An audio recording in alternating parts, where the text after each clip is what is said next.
لیکن ہر شاعر یہ چاہتا ہے جو میں چاہتا ہوں، ہم سبھی چاہتے ہیں میرے الفاظ میں اثر رکھ دے، میرے الفاظ میں اثر رکھ دے، سیپیاں ہیں تو پھر گوہر رکھ دے، میرے الفاظ میں اثر رکھ دے، سیپیاں ہیں تو پھر گوہر رکھ دے۔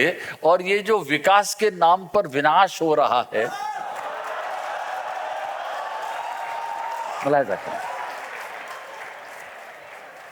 ملاحظہ کر لیں، 100 برس کا پیڑ کاٹ رہے ہیں اور 100 دن کا پودا لگا رہے ہیں۔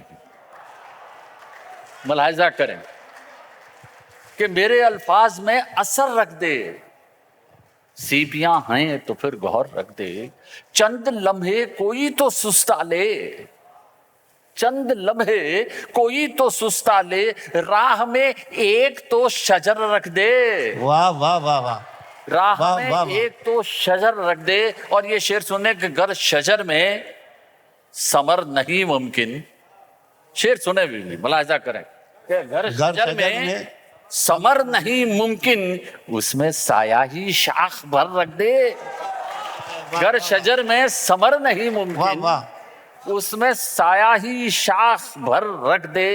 اور یہ شعر سب نوجوانوں کے لیے ایک دعا، عمر میں ہی بڑا ہوں عقل میں نہیں، شعر سن لیں لیکن آپ سب کے لیے دعا تو کر ہی سکتا ہوں۔ ملاحظہ کریں کہ منزلیں بھر دے آنکھ میں ان کی، واہ واہ واہ، منزلیں بھر دے آنکھ میں ان کی، ان کے پیروں میں پھر سفر رکھ دے، واہ منزلیں واہ واہ بھر واہ دے، واہ، منزلیں بھر دے آنکھ میں ان کی، کیا کہنا ہے، ان کے پیروں میں پھر سفر رکھ دے۔